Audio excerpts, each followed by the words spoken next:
আমি তো জানি না পাবো কি পাবো না, আল্লাহ তোমার দেওয়া সেরা জান্নাত।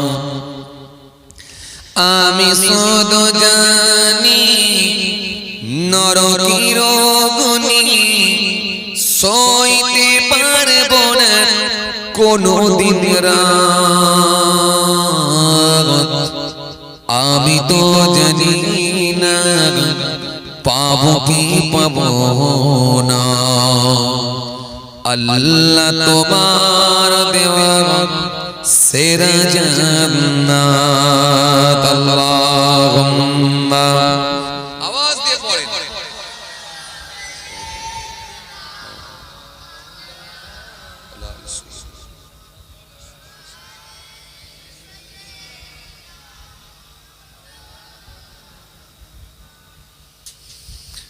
গোনা তো করেছি আমি বালুরাশি সমান, অগণিত সীমাহীন। পাপীর তওবা কবুল করে নাও রব্বুল আলামিন।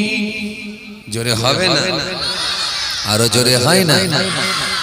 হায়াত আমার কমছে শুধু প্রতিদিন,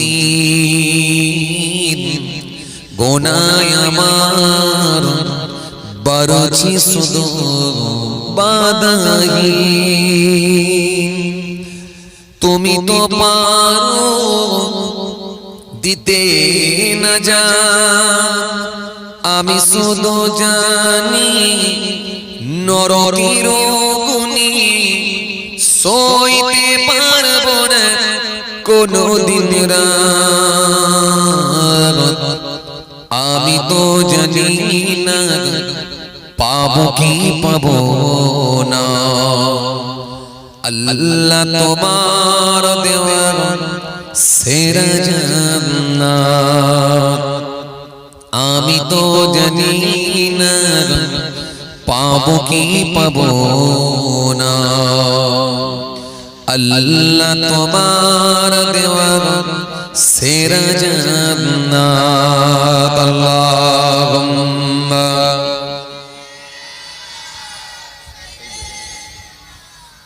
মাওলানা মুহাম্মদ ওয়া আলা আলি মাওলানা মুহাম্মদ। জোরে জোরে পড়েন না তো ভাই বলবে ঝিমকি যাচ্ছে। কি হচ্ছে আপনাদের? ভাই বলবে ঝিমকি যাচ্ছে কি ভাই?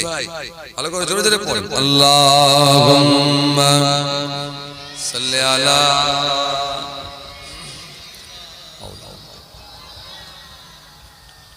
ওয়া আলা আলি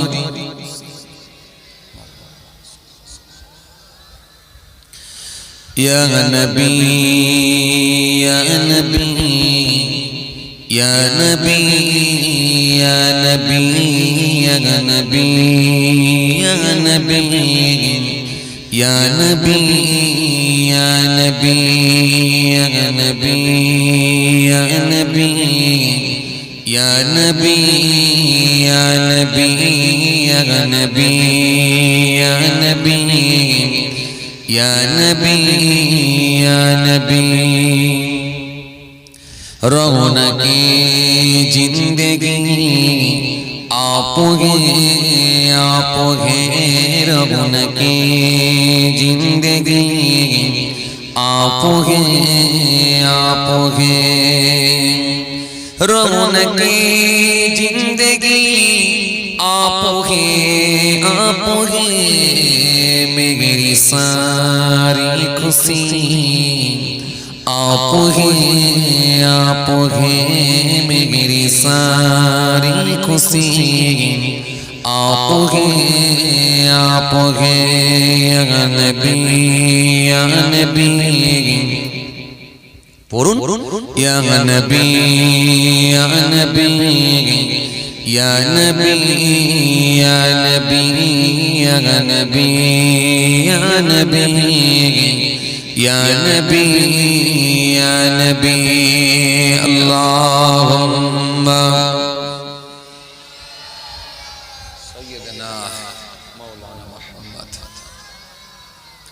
وعلى آله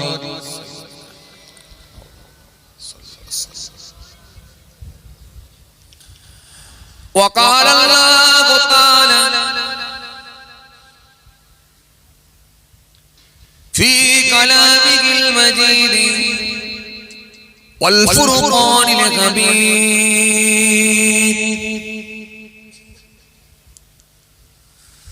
واعبدوا الله ولا تشركوا به شيئا وبالوالدين إحسانا وبذي القربى واليتامى والمساكين والجار ذي القربى والجار الجنوب والصاحب بالجنب وابن السبيل وما ملكت أيمانكم إن الله لا يحب من كان مختالا فخورا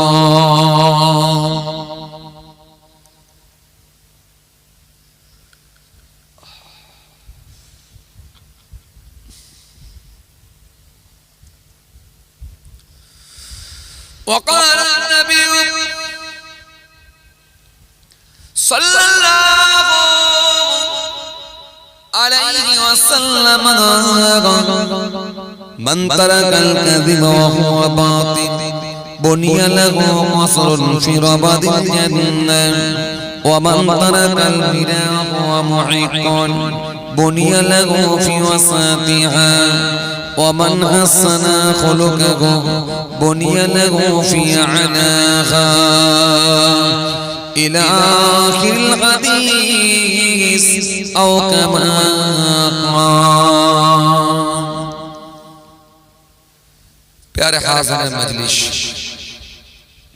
सद्यो दीनदार ईमानदार परहेजगार मुत्ताकी बयोज्येष्ठ আল্লাহ ওয়ালা প্রবীণ মানুষেরা আজকের মাহফিলে বসে থাকা জ্ঞানী গুণী মানুষ শিক্ষিত মানুষ বুদ্ধিজীবী মানুষ সোশ্যাল মানুষ কাজের মানুষের আজকের মাহফিলে বসে থাকা আমার যুবক সাথী মহব্বতের ভাইরা আমাদের ঘরের সন্তানেরা আমার ছোট ছোট ভাই বোনেরা দূর দূরান্তে বাড়িতে বসে থাকা পর্দার আড়ালে অন্তরালে আমার মা বোন বেটিরা সকলকে সালাম মুবারকবাদ জানিয়ে খুব অল্প সময় সংক্ষিপ্ত কিছু বয়ান করে বিদায় দেই পাশাপাশি আরো জানায় যারা আরি হলো কিনাই আল্লাহর জামিন ছেড়ে বিদায় নিয়েছেন নশ্বর ত্যাগ করেছেন আমাদের থেকে যারা পৃথক হয়ে গেছেন ধরাধাম ত্যাগ করেছে এই শানপুকুর গ্রামের কবরস্থানে 3.5 হাত জায়গা অধিকার করে অপেক্ষায় ইন্তজার করছেন ওয়েট করছেন সে কিয়ামতের দিনের জন্য জানাই তাদেরকে আমি আমার অন্তরস্থল থেকে সালাম এবং মুবারকবাদ সেই সাথে সাথে আরো জানাই আজকের মাহফিলে ইচ্ছা থাকা সত্ত্বেও যারা এসে পৌঁছাতে পারেন বিভিন্ন রকম কাজে কামে কর্মক্ষেত্রে আটকে যাওয়ার কারণে অথবা শারীরিক অসুস্থতা থাকার কারণে ইচ্ছা থাকা সত্ত্বেও যারা এসে পৌঁছাতে পারেন অনেকে আবার দূর থেকে শ্রবণ করছেন যে যেখান থেকে শুনছেন যে কোনো ধর্মের হোক যে কোনো বর্ণের হোক যে কোনো কালারের হোক যে কোনো কমিউনিটির হোক জাতি ধর্ম বর্ণ নির্বিশেষে প্রত্যেককে জানাই আমি আমার অন্তরস্থল থেকে হার্দিক শুভেচ্ছা ভালোবাসা মহান আল্লাহ পাকের কৃপা প্রত্যেক ঈমানদারের উপর হোক আমরা জোরে বলি আল্লাহুম্মা আমিন মাশাআল্লাহ আলহামদুলিল্লাহ বেশ কিছুক্ষণ সময় আলোচনা হয়েছে রাত অনেকটাই গড়িয়ে গেছে আপনাদের কতগুলো মানুষের চোখে ঘুম চলে এসেছে বয়োজ্যেষ্ঠ মুরব্বি চাচা ওনার চোখে ঘুম এসে গেছে ওই চাচার চোখে ঘুম না এলো আসবাসবা হচ্ছে তো এই ভাইটা মোটামুটি জেগে আছে চেষ্টা একাই চালাচ্ছে হ্যাঁ কথা বলতে পারছি রফিক ভাই না সুন্নত ভাই নামও যেমন কাজ হতে মিল আছে নামের সঙ্গে কাজের মিল আছে আলহামদুলিল্লাহ যাক আমাদের সুন্নত আলী ভাই বিশাল টেম্পার সে প্রথম থেকে একা মোটামুটি চালিয়ে যাচ্ছে যাক আলহামদুলিল্লাহ করেন ভাঙরে তো আলহামদুলিল্লাহ রেকর্ড জলসা হয় সারা পশ্চিম বাংলা যদি সমীক্ষা করা হয় সবথেকে কোন জেলায় জলসা বেশি হয় আমার মনে হয় 24 পরগনায় ভাঙর সাব ডিভিশন ফার্স্ট হবে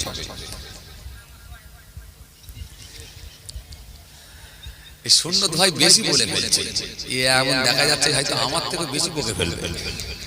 না, সব সময় বললে হবে না সুন্নত ভাই, আমি যখন জিজ্ঞেস করবো তখন ঠিক আছে, সব সময় বললে গোলমাল আসেন ভাইরা আমার। তো জলসা মাহফিল আমার মনে হয় সব থেকে বেশি ভাঙড়ি হয়। এই আবার লাল গেঞ্জিরাম করছে, খেয়াল করে লক্ষ্য করে। জলসা মাহফিল আলহামদুলিল্লাহ বেরিয়ে চলেছে বারবার, নিশ্চয়ই বারবার বর্তমানে অনেক বেশি বেশি হচ্ছে, আলহামদুলিল্লাহ হচ্ছে, ভালো আরো হবে। তৎকালীন সময়ে জলসা হতো কম, আজকের দিনে জলসা হচ্ছে বেশি। তৎকালীন সময়ে মাদ্রাসা মক্তব ছিল কম, আজকের দিনে মাদ্রাসা মক্তব বেশি। তৎকালীন সময়ে মাদ্রাসা মসজিদগুলো সব দুতলা তিনতলা করে ছিল না, আজকের দিনে সব তিনতলা দুতলা করে মসজিদ হয়েছে, এসি মসজিদ হয়ে গেছে, প্রত্যেক পাড়ায় পাড়ায় মসজিদ হয়ে গেছে। তৎকালীন সময় বক্তা ওয়াইজিন কম ছিল, আজকের দিনে বক্তা ওয়াইজিন অনেক বেড়ে গেছে। বক্তা ওয়াইজিন, হুজুর, পীর সাহেব, ইমাম সাহেব, হাফেজ সাহেব, মুফতি সাহেব, দরবেশ সাহেব, হাজী সাহেব সবই কিন্তু বাড়ছে।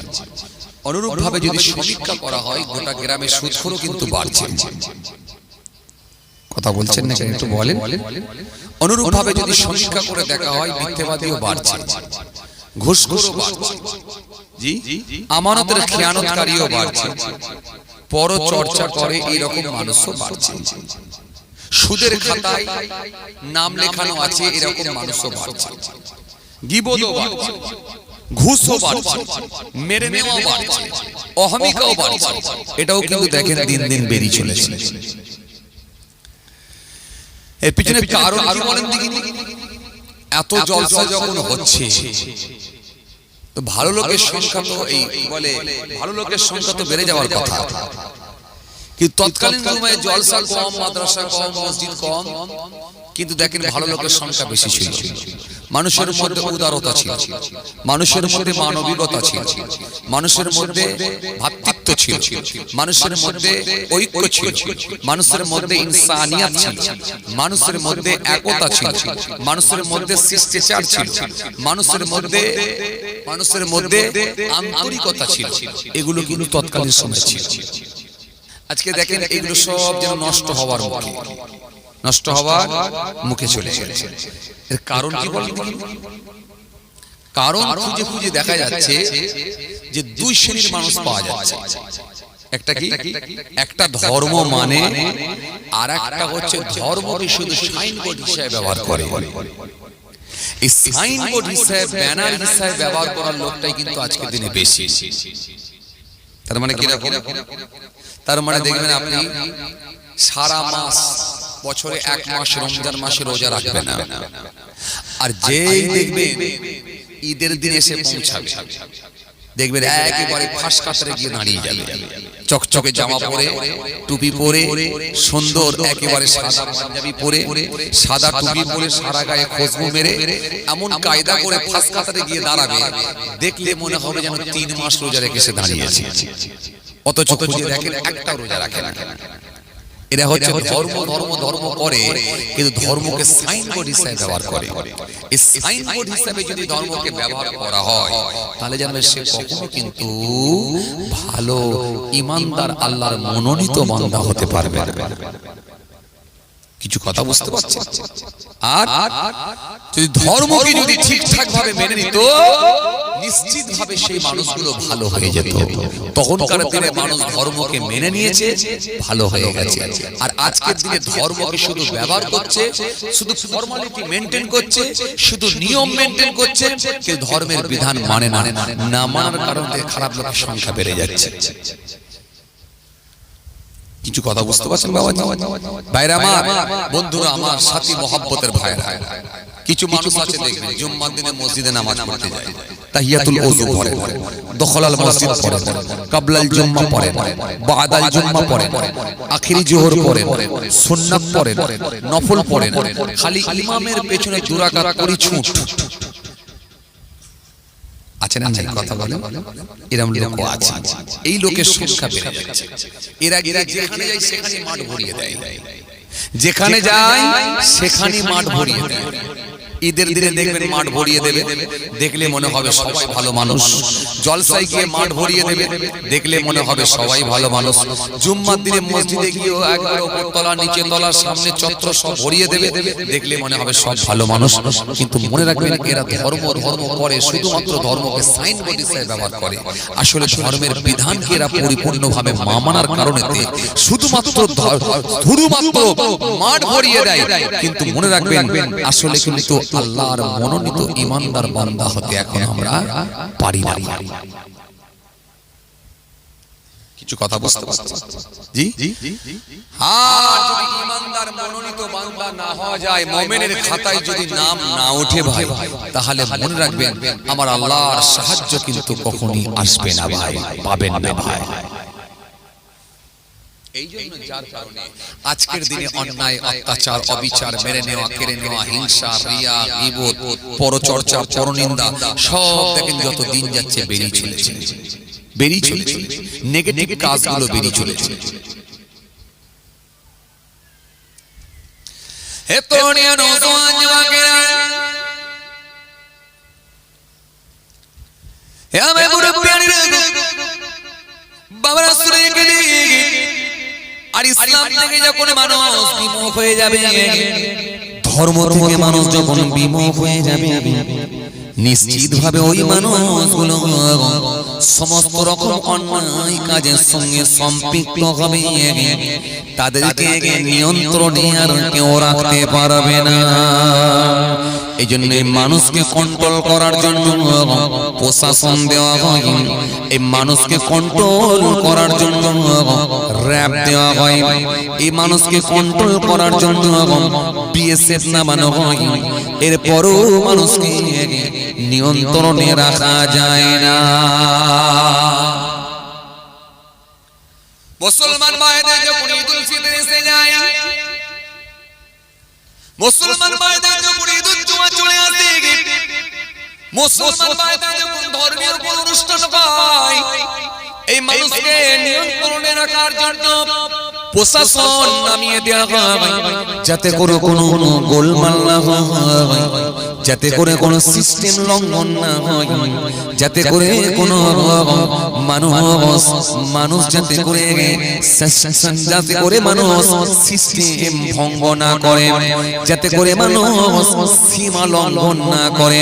এই জন্যই মানুষকে কন্ট্রোল করার জন্য প্রশাসন নামানো হয়।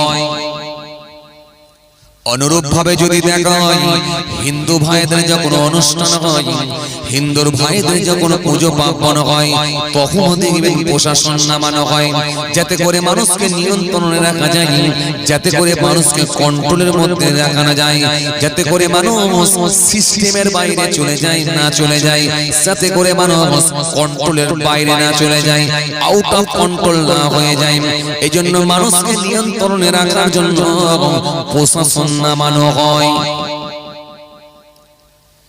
যখন ইলেকশন এসে পৌঁছে যায়, যখন ভোটের কামড় বেজে যায়, ওই সময় দেখবে কেন্দ্র থেকে সিএফ বিএসএফ নামানো হয়, র‍্যাব নামানো হয়। এই মানুষকে কন্ট্রোল করার জন্য র‍্যাব নামানো হয়, বিএসএফ নামানো হয়, যাতে করে মানুষ সিস্টেম লঙ্ঘন না করে, যাতে করে মানুষ নিয়ন্ত্রণের বাইরে না চলে যায়, যাতে করে মানুষ কন্ট্রোলের বাইরে না চলে যায়। কিন্তু আপনি অবাক হয়ে যাবেন, প্রশাসন দিয়ে, র‍্যাব দিয়ে, সিএফ দিয়ে, বিএসএফ দিয়ে, কিন্তু এই মানুষকে আজও পর্যন্ত মানুষকে কন্ট্রোলে আনতে পারে না। কি কথা ঠিক কি না বলুন? এরপরও দেখেন চুরি বেড়েছে, অথচ প্রশাসন আছে, তারপরও চুরি হচ্ছে। এরপরও দেখেন খুন বেড়েছে, অথচ প্রশাসন আছে, থানা আছে, র‍্যাব আছে, প্রশাসন আছে, মানুষ সবই জানে, কিন্তু এরপরও দেখেন মানুষ খুন করে দেয়, হত্যা করে দেয়।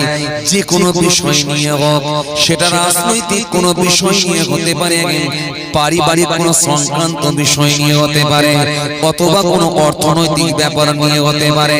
একটা মানুষ আর একটা মানুষকে খুন করে দেয়, হত্যা করে দেয়। একটা মানুষ আর একটা মানুষকে খুন করে দেয়, হত্যা করে দেয়, একেবারে নির্মম ভাবে হত্যা করে। মানুষের ভেতর থেকে ভয় ডর চলে গেছে।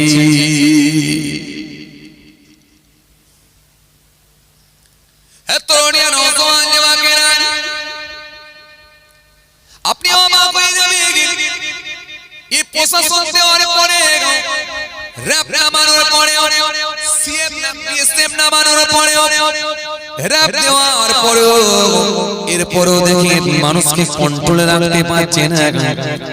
আজও দেখেন চুরি বেড়ে যাচ্ছে, আজও দেখেন খুন হত্যা বেড়ে যাচ্ছে, আজও দেখেন নারী নির্যাতন বেড়ে যাচ্ছে, সর্বত্র দেখেন বেড়ে যাচ্ছে। এই অন্যায়গুলো দিনের পর দিন দেখেন বেরিয়ে চলেছে। অথচ এই মানুষকে কন্ট্রোলে রাখার জন্য কত রকমের টেকনিক তারা নিচ্ছেন, আপনি অবাক হয়ে যাবেন।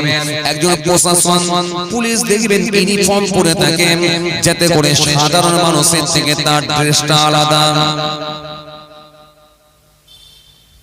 আমরা মুসলমান, ইসলাম ধর্ম মানি, আমাদের ইউনিফর্ম আলাদা, আমাদের ড্রেস আলাদা, সুন্নতি লেবাস পরি, নবীর নকশায় থাকার চেষ্টা করি, সুন্নতি লেবাস আমরা পরি। কিন্তু একটা প্রশাসনের মানুষ যদি হয়, দেখবেন তার ড্রেসটা দেখবেন আলাদা, তার ইউনিফর্মটা আলাদা, শুধু মানুষকে বোঝানোর জন্য যে আমি পুলিশ, আমার ড্রেস আলাদা। এরপরে দেখেন মানুষকে ভয় পাওয়ানোর জন্য কাঁধেতে বন্দুক নেয়, কিংবা ট্যাকেতে পিস্তল নেয়, বন্দুক নেয়, যাতে করে মানুষ ভয় পায়। তারপরও দেখেন মানুষ যদি কন্ট্রোলে না আসে, মানুষকে ভয় পাওয়ানোর জন্য তাদের গোপগুলো দেখবেন স্বাভাবিক গোপ নয়, মুছগুলো দেখবেন বড় বড় মুছ রাখে, গোপগুলো দেখবেন ভয়ঙ্কর ভয়ঙ্কর গোপ রাখে, যাতে করে মানুষ চট করে ভয় করে। এরপরে দেখবেন গোপ দেখিয়ে, ড্রেস দেখিয়ে, বন্দুক দেখিয়ে হচ্ছে না। এরপরে দেখবেন চেহারা আভাবগুলো অন্যরকম নেয়, বড় বড় চশমা পরে, ভয়ঙ্কর চশমা পরে, হেলমেট পরে, খালি মানুষকে কন্ট্রোল করার জন্য, ভয় পাওয়ানোর জন্য। এরপরও যখন দেখে মানুষ হচ্ছে না, ও বাবাজি আমার ভাইরা, তাদের দুই কাঁধেতে দেখবেন লাইট লাগানো আছে, হেলমেটে দেখবেন লাইট লাগানো আছে, বুকেতে দেখবেন ক্যামেরা লাগানো আছে, একমাত্র মানুষকে নিয়ন্ত্রণে রাখার জন্য, মানুষকে কন্ট্রোলে রাখার জন্য কত রকমের কৌশল অবলম্বন করতে হয়। কিন্তু এরপরও দেখেন মানুষ ভয় পায় না।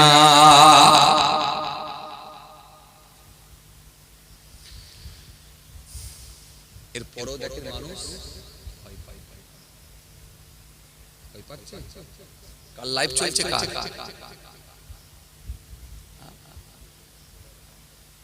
কার লাইভ চলছে আপনারা জানেন। আবার পুরানো লোক আমাকে ফের বলতে হবে, আমি লাইভ দিই না, জানি এই লাইভটা আবার চালু হয়ে যাবে, আমি তো তুলতে দিই আপনাদের। এমন কিছু না হয়ে যায় যে আমি আস্তে আস্তে ক্যামেরাই বন্ধ করতে বাধ্য হয়ে যাব, টোটাল ক্যামেরাই বন্ধ করতে বাধ্য হয়ে যাব। দেখেন আলহামদুলিল্লাহ, আল্লাহ শুকর, আপনাদের দোয়া। এই লাইনে তো নতুন নয়, আছি প্রায় 15-16 বছর। আমি যখন ওয়াচ করতাম তখন এই ক্যামেরার যুগ ছিল না, ভাঙর হাতে গোনা মাত্র কয়েকটা। তখন অনেক ভাইরা ছোট ছোট মোবাইল নিয়ে যেত খালি রেকর্ডিং করার জন্য, কেউ নিয়ে যেত টেপ রেকর্ড রেকর্ডিং করার জন্য। তখন ক্যামেরার যুগ ছিল, এই অ্যান্ড্রয়েড ফোন আসে, তখন ওয়াচ করত। তখন আমার খাতা ভর্তি থাকতো আল্লাহর শুকর, দোয়া। এখন তো সুতরাং ক্যামেরা যদি না করা হয় গাড়ি চলবে ইনশাআল্লাহ। কেন? চালানেওয়ালা কে? আমি ভালোবেসে দিই যে আমার ভাইরা যখন আসছে, ঠিক আছে, দিনের প্রচার প্রসারও হবে, সবই হবে, ঠিক আছে, কিন্তু তা বলে এই নয় যে যেটা আমি অপছন্দ করি সেটা না করা। যাই হোক, যে ভাই লাইভ দিচ্ছেন আশা করব বন্ধ করে দেবেন লাইভটা। খেয়াল করেন বাবাজি, আমি যেটা বোঝাতে চাইছিলাম খুব ধ্যান দেন, বোঝার চেষ্টা করেন। তাহলে এই মানুষকে নিয়ন্ত্রণে রাখার জন্য, মানুষকে কন্ট্রোল করার জন্য, মানুষকে নিজেদের কন্ট্রোলে রাখার জন্য আজকে প্রশাসন, র‍্যাব, সেনাবাহিনী সব লাগাতে হচ্ছে। এরপরও দেখেন মানুষ অন্যায়, অত্যাচার, অবিচার বাড়িয়ে চলেছে।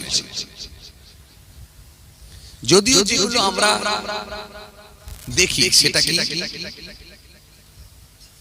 চুরিটাকে আমরা মনে করি অন্যায়, চুরিটাকে মনে করি আমরা অন্যায়, এটা মনে করি আমরা অন্যায়, চুরিটাকে অন্যায় মনে করি। নারী নির্যাতনটাকে মনে করি অন্যায়, খুনটাকে মনে করি আমরা অন্যায়। এই কতগুলো জিনিসকে আমরা খালি মনে করি অন্যায়, দুনিয়ার মানুষ মনে করে অন্যায়, সরকার এদের বিচারের ব্যবস্থাও করে। কিন্তু অনুরূপ ভাবে যদি দেখেন মদ, এটাকে কিন্তু আমরা মনে করি না অন্যায়।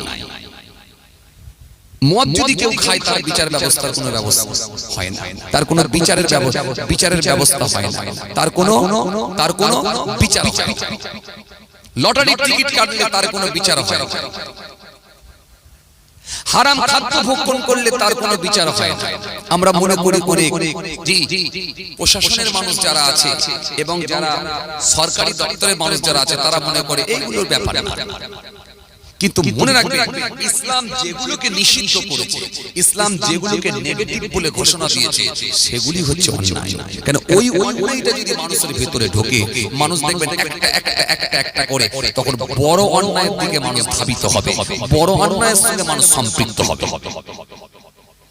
ইসলাম যেগুলোকে হারাম বলেছে, নিষেধ বলে ঘোষণা দিয়েছে, সেগুলোই জানবেন আমাদের ভালাইয়ের জন্য, আমাদেরকে সোজা পথের দিকে ধাবিত করার জন্য ইসলাম এগুলো কি বারণ করেছে। কিছু কথা বুঝতে পারছেন ভাইরা আমার, বন্ধুরা আমার, সাথী মহব্বতের ভাইরা, তুমি আর বলবে না, তোমাকে আমি জিজ্ঞেস করবো, তুমি চুপ করো। ভাইরা আমার, বন্ধুরা আমার, সাথী মহব্বতের ভাইরা, যে কথা বুঝাতে চাইছিলাম খেয়াল করে, তার মানে আমরা কি বুঝাতে চাইছি খুব ভালো করে ধ্যান দেন বাবাজি। তাহলে এই ধর্মকে যদি আমরা ঠিকঠাক ভাবে মেনে নিই, একমাত্র সোজা পথের দিকে ধাবিত হতে পারবো, আল্লাহর হুকুমকে মেনে নিতে পারবো, আমরা সোজা রাস্তায় অগ্রসর হতে পারবো। একমাত্র বাঁচাতে পারে সেটা আল্লাহর হুকুম, ধর্ম। ধর্মই মানুষকে সোজা রাস্তায় অগ্রসর করতে পারে। আর এই ধর্ম থেকে যদি আমরা বিমুখ হয়ে যাই, ধর্ম থেকে যদি আমরা সরে যাই, ধর্মকে যদি শুধুমাত্র ফর্মালিটি মেইনটেইন করি, যদি মনে করে ফর্মালিটি মেইনটেইন করে যদি আমরা ধর্ম মানি, তাহলে জানবেন এই ধর্ম আপনাকে সোজা পথে বানাতে পারবে না। আর আপনি যদি ধর্মকে ঠিকঠাক ভাবে মানেন, নিশ্চিত ভাবে আপনি একেবারে আল্লাহর মাহবুব বান্দা, ওলি বান্দা হয়ে যেতে পারবেন। একটু জোরে হবে না কেন?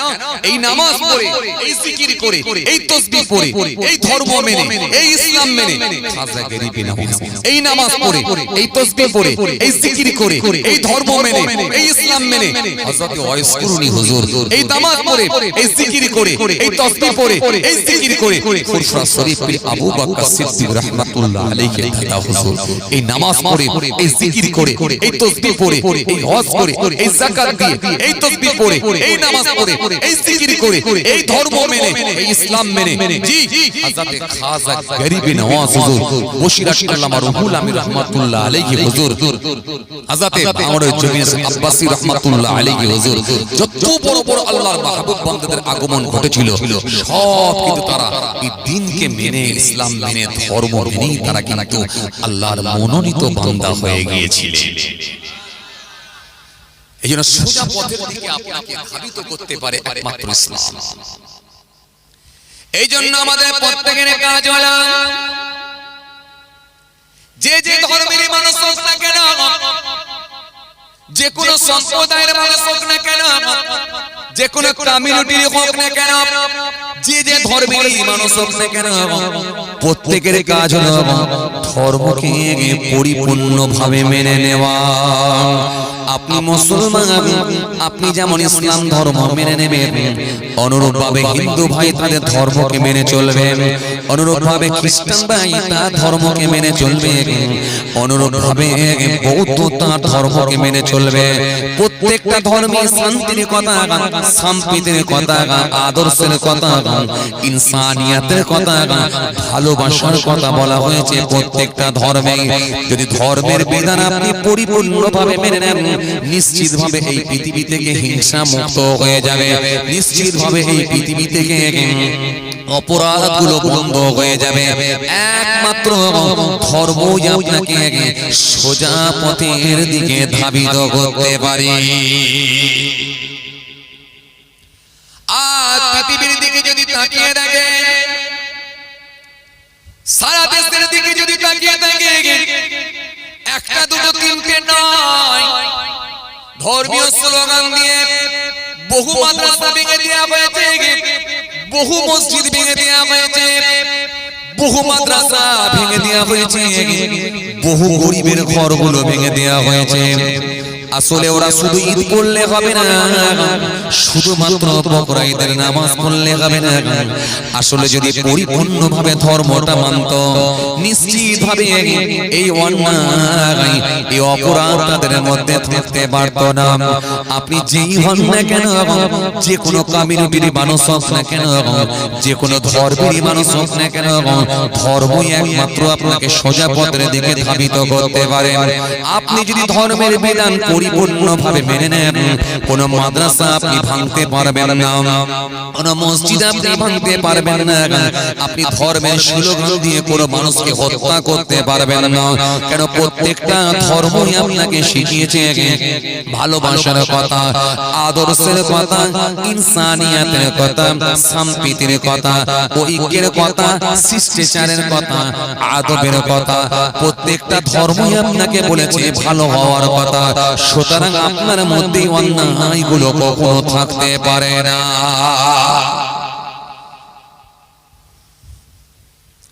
আর যেই ব্যক্তিটা ধর্ম পরিপূর্ণভাবে মেনে নেবে, নিশ্চিতভাবে ওই মানুষটা হেদায়েতের জায়গায় চলে আসবে। ইসলাম ধর্মের মানুষ যদি আপনি হয়ে থাকেন, ধর্ম আপনাকে যা শিখিয়েছে যদি আপনি পরিপূর্ণভাবে মেনে নেন, নিশ্চিতভাবে আপনি আল্লাহর মনোনীত বান্দা হয়ে যাবেন। আমি কয়েকদিন আগে কিতাবের মধ্যে পড়ছিলাম, ও বাবাজি আমার ভাইরা, যারা ধর্মকে পরিপূর্ণভাবে মেনে নিয়েছেন তারাই তো আল্লাহর মনোনীত বান্দা হয়ে গেছেন, তারাই তো আল্লাহর মুমিন বান্দা হয়ে গেছেন। আর আমার আল্লাহর ওয়াদা আছে, লা তাহিনু ওয়া লা তাহজানু ওয়া আনতুমুল আ'লাউনা ইন কুনতুম মুমিনিন। খবরদার তোমরা ঘাবড়াবে না, চিন্তিত হয়ো না, ভেঙে পড়ো না, তোমরাই বিজয়ী হবে। শর্ত হলো একটা, ইন কুনতুম মুমিনিন, যদি তোমরা মুমিন হয়ে যাও। হঠাৎ করে বাড়ি করছে, পয়সা পেলো বল দেখি, আবার দেখা যাচ্ছে তার ভেতরে কিছু একটা লোক ওর ভেতরে ঢুকে আছে। সে বলল, দেখ ছেলেটা তো সোনার কাজে গেল, কি করেছে এখন দেখ। কথা বলেন, এগুলো চলছে, এগুলো চলছে, এগুলো চলছে। মানসুর খলিফা মানসুরের রাগ বেড়ে গেল, ঈর্ষা বেড়ে গেল, হিংসা বেড়ে গেল কার উপরে? হযরত জাফর সাদিকের উপরে। এই ঈর্ষা হিংসা আজকে দিন দিন দেখেন বেড়ে চলেছে, বেড়ে চলেছে, বেড়ে চলেছে। এজন্য রাসূলুল্লাহ সাল্লাল্লাহু আলাইহি ওয়াসাল্লাম বলেছেন, ইয়্যাকুল হাসাদা ফাইনাল হাসাদা ইয়াকুলুল হাসানা কামা তাকুলুন নারুল হারলা। আল্লাহ বলে, হিংসা থেকে তোমরা পরহেজ করো, হিংসা থেকে তোমরা বেঁচে থাকো, হিংসা থেকে তোমরা দূরে থাকো। আগুন যেমন কাঠকে খেয়ে নেয়, আমি নবী বলছি হিংসা তেমন আমলকে খেয়ে নেয়। আগুন যেমন কাঠকে খেয়ে নেয়, হিংসা কি খেয়ে নেয়? আমল খেয়ে নেয়, আমল, আমল খেয়ে ফেলবে হিংসা। কথা কিছু বুঝতে পারছেন? এই রাসূলুল্লাহ সাল্লাল্লাহু আলাইহি ওয়াসাল্লাম বললেন, ওয়া মিন শাররি হাসিদিন ইযা হাসাদ। আল্লাহ নবী বলে, হিংসুক থেকে হিংসা থেকে আমি পানাহ চাই, হিংসুক থেকে হিংসা থেকে আমি পানাহ চাই। আল্লাহ হিংসুকদের হিংসা থেকে আপনি আমাকে হেফাজত করুন।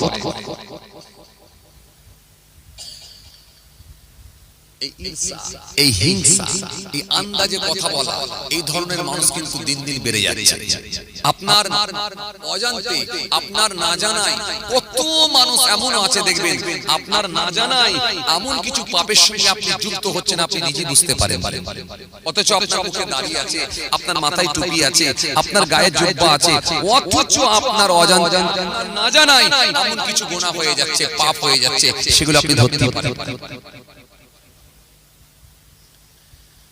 এই জন্য আল্লাহ নবী সুন্দর করে হাদিস পাকের মধ্যে বললেন,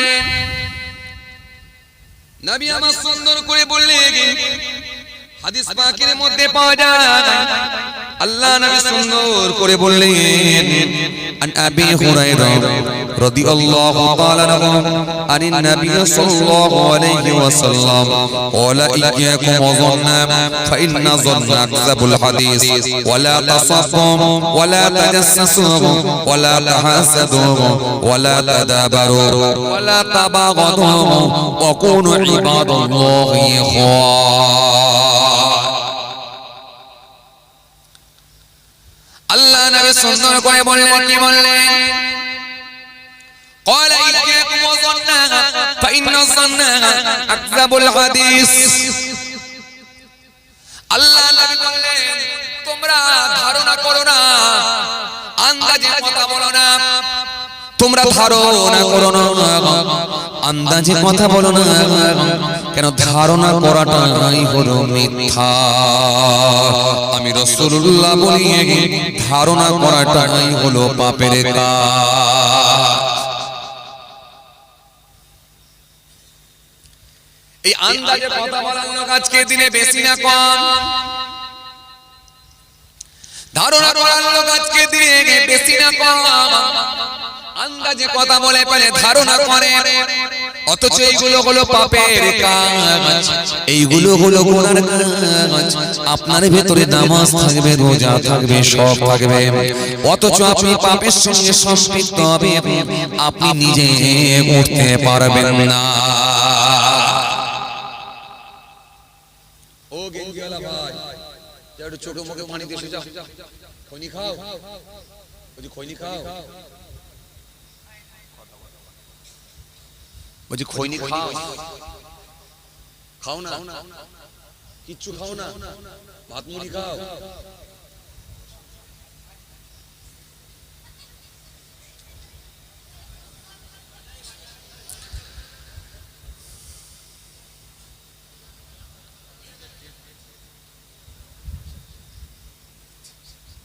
খেয়াল কি বলছিলাম, খুব ধ্যান ধ্যান ভালো করে বোঝার চেষ্টা করেন।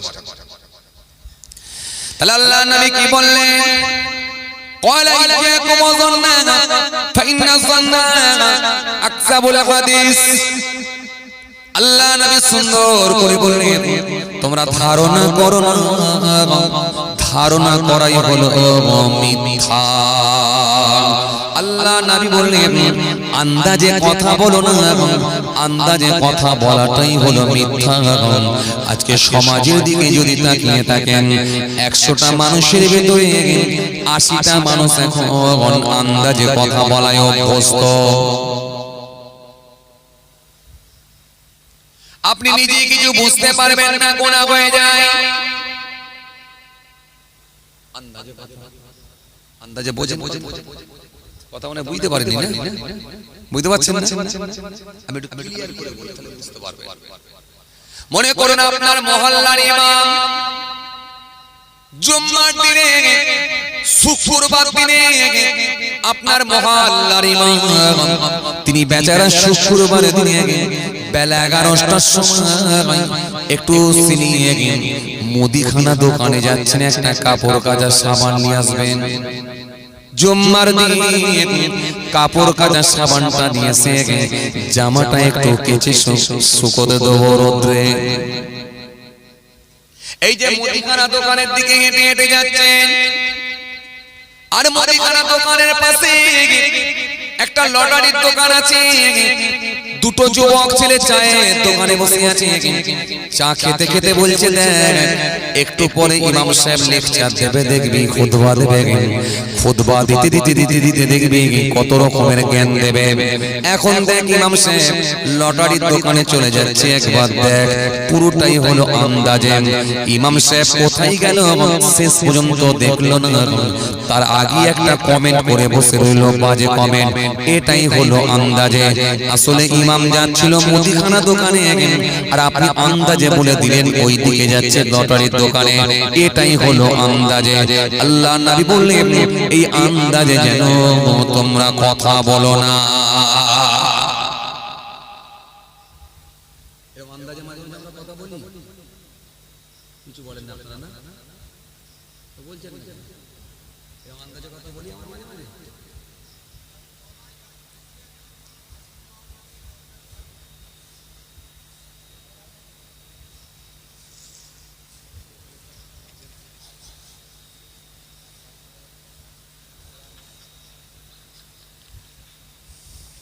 খালি বৃষ্টি নিয়ে বলেন আন্দাজে, মানে আর কিছু বলেন।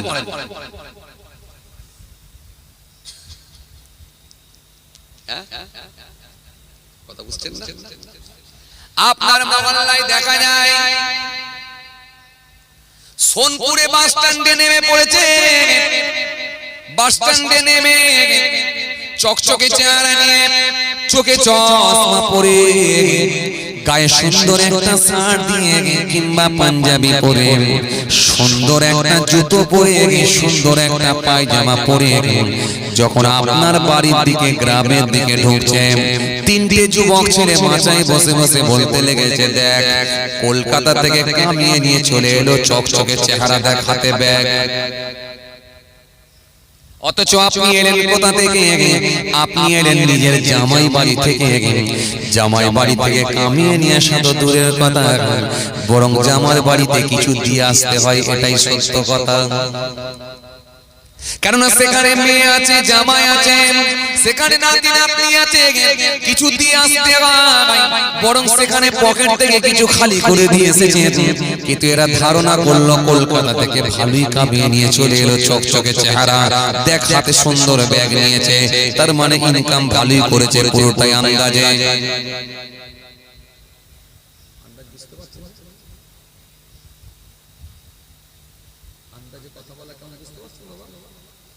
এটা হচ্ছে আন্দাজ, এটা হচ্ছে আরেকটু ভালো করে মেসেজ দিলে ভালো বুঝবেন। মনে করুন আমার মতো হুজুরকে দাওয়াত করেছেন, আমাদের একটা টাইম দেওয়া থাকে 9টা 11টা কিংবা 11টা 1টা কিংবা 10টা 12টা কিংবা 2টো থেকে 4টে কিংবা 11টা থেকে 1টা কিংবা 1টা থেকে 3টে কিংবা 2টো থেকে 4টে, এরকম একটা টাইম দেওয়া থাকে প্রত্যেকটা হুজুরকে। এখন মনে করুন হুজুরকে দাওয়াত দিয়েছেন, আমাকে দাওয়াত দিয়েছেন 2টো থেকে টাইম, মনে করুন রাত্রে 2টোয় উঠতে হবে। আমি হিসাব করে দেখলাম আমার যেতে কতক্ষণ লাগতে পারে, হিসাব করে দেখলাম অন্তত যেতে আমার ঘন্টা 4 লাগবে। আমি মনে মনে ভাবলাম রাত 9:30 থেকে 10টার মধ্যে যদি 12 হয়ে যায়, তাহলে 2টোর আগে আগে পৌঁছে যাব ইনশাআল্লাহ। এই মনে করে আমি বাড়ি থেকে 12 হলাম, রাত 9:30টায় আমি 12 হয়ে গেলাম। আর আপনাদের এলাকায় যখন পৌঁছালাম, গ্রামে যখন ঢুকলাম, তখন রাত্রে 1:30 বাজে।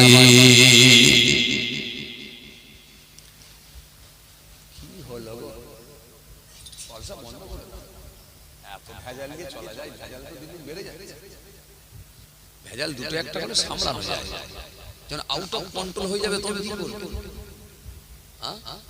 কার ঘুম ছাড়াবো, কার বকা বন্ধ করব, না ধবধবানি বন্ধ করব, কোন দিকে যাবে? খেয়াল করেন, লক্ষ্য করেন, ধ্যান দেন। ঘুমাবেন তো আমি ঘুমিয়ে পড়ব, বুঝো তো? এই ডিজাইনে যাও, বুঝলে? ঘুমলি আমি ঘুমবো। এখন মনে করে এখন বাসের ড্রাইভার সে দেখছে লুকিং গ্লাসে সব প্যাসেঞ্জার ঘুমিয়ে পড়েছে, এখন ড্রাইভার স্টিয়ারিং ধরে গাড়ি চালাচ্ছে, লুকিং গ্লাসে দেখছে সব ঘুমাচ্ছে।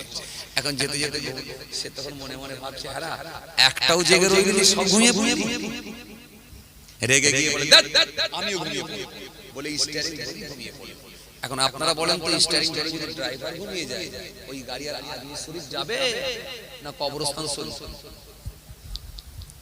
পুরো সব কবরস্থান শরীফে চলে গেল। ড্রাইভার কবরস্থান শরীফ আর প্যাসেঞ্জার সব চলে গেল। আর যদি তোমরা ঘুমোবে তো আমি ঘুমিয়ে পড়ব, ব্যাস সব স্টিয়ারিং যিনি ধরে আছে সে যদি ঘুমিয়ে পড়ে না, সব শেষ। কেন জানেন ভাই? ঘুম দেখলে আমার ঘুম ধরে। বিশ্বাস করেন, গতকালকে রাস্তায় জলসা করেছে, হাওড়া জেলায় ছিলাম। বাড়িতে এসে ফজরের নামাজ পড়েছি, ফজরের নামাজ পড়েছি। ফজরের নামাজ পড়ে সকাল 7টার সময় গাড়ি ছেড়েছে, 7টা সাড়ে 7টার দিকে গাড়ি ছেড়েছে, কলকাতায় এসেছে। আমার দরবারে মাদ্রাসা আছে জানেন, আজকে রেজিস্ট্রেশন ছিল মাদ্রাসায়।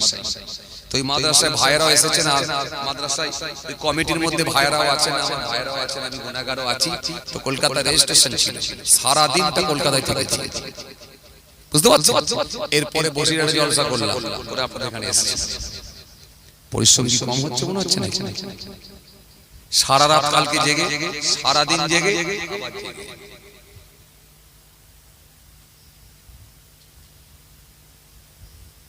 আর যদি খুব বেশি ঘুম হবে দাওয়াতে চলে যাবো। শুনছো কি বলছি? হলদে জামা বুঝছো? যদি খুব ঘুম হবে আমি গাড়ি করে যাওয়ার সময় দাওয়াতে চলে যাবো। আর যেদিনে রোজা আগের দিন তারাবি হবে, ওই রোজার আগের দিনে ছেড়ে দেবো।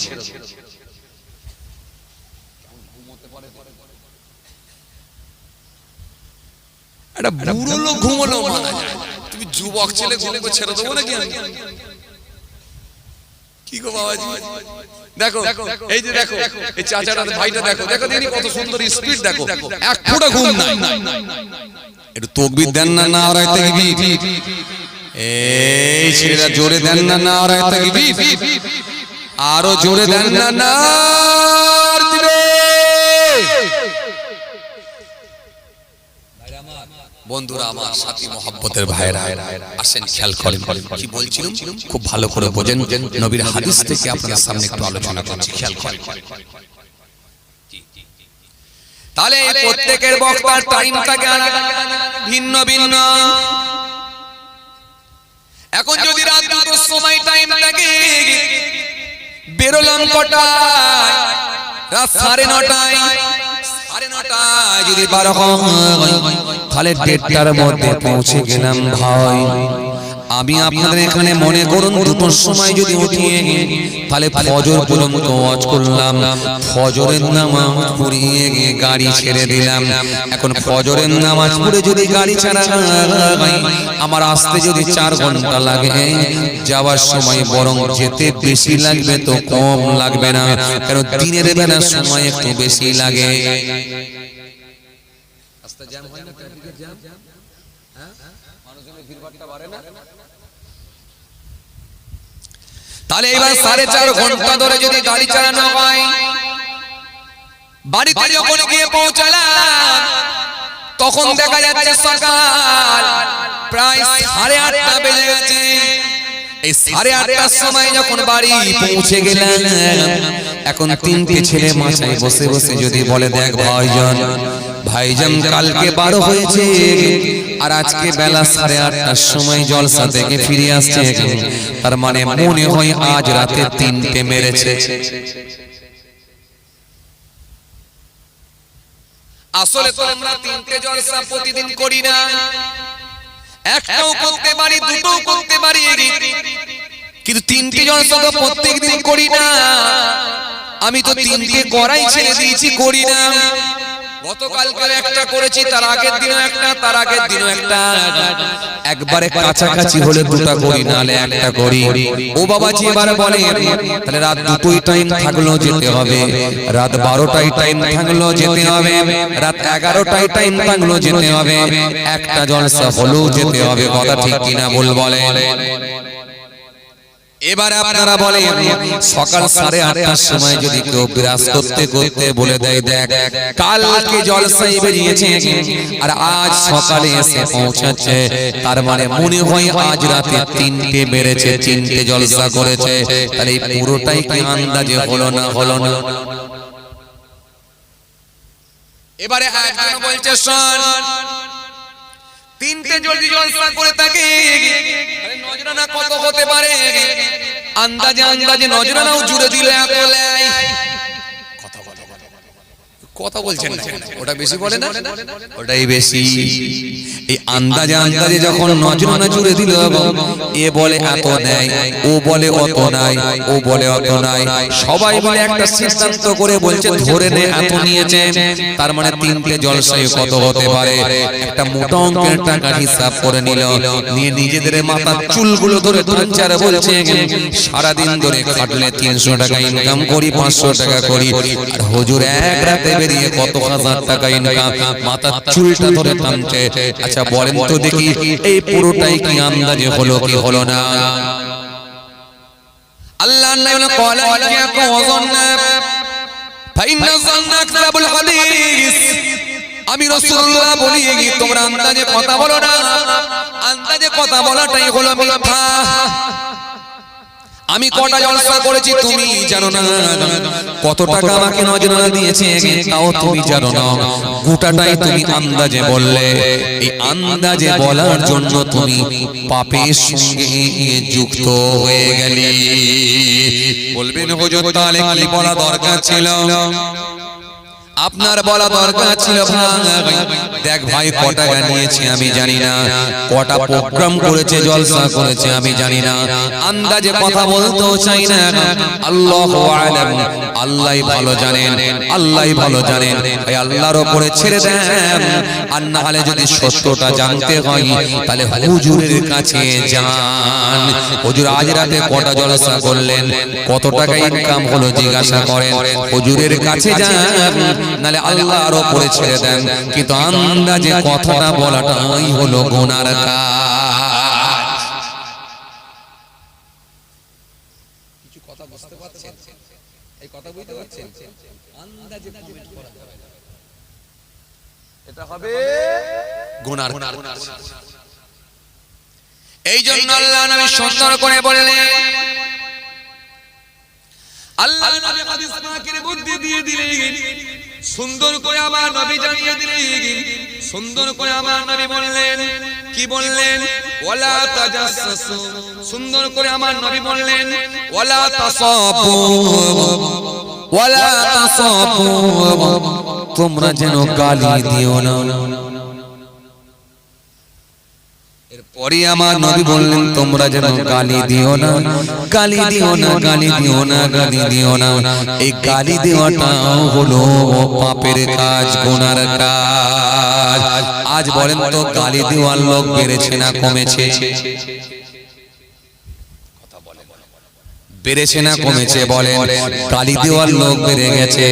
আপনি অবাক হয়ে যাবেন, এমন কিছু গালাগালি দেওয়ার লোক দেখবেন আপনি অবাক হয়ে যাবেন। বাজারে গিয়েও দেখবেন গালাগালি দেয়, খেলার মাঠেতেও দেখবেন গালাগালি দেয়, বাসেতেও দেখবেন গালাগালি দেয়, রাস্তাতেও দেখবেন গালাগালি দেয়। দুটো মোটরসাইকেল সাইড করতে গিয়ে কেউ কম বেশি হয়ে যাবার কারণে গালাগালি দেয়। কোনো গাড়ি যদি লাইটটা ডিফার না করে অন্য গালাগালি দেয়, আর একজন গাড়িওয়ালা গালাগালি দেয়। ও বাবাজি আমার ভাইরা, গালাগালি দেওয়ার লোক আজকের দিনে বেরিয়ে চলেছে। আল্লাহ বলেন খবরদার যেন গালাগালি দিও না, ওয়ালা তাসাব্বু, গালাগালি দিও না। আমি রাসূল বলছি গালাগালি তোমরা দিও না। এই গালাগালি দেওয়ার লোক আজকে দিনে বেড়ে গেছে।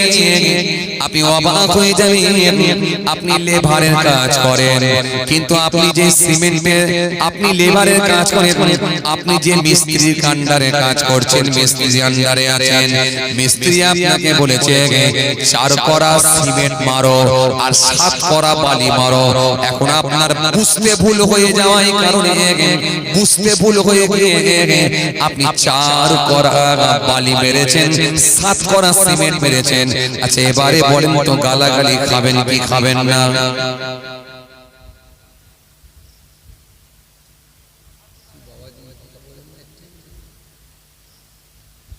ব্যাস গালাগালি শুরু হয়ে গেল।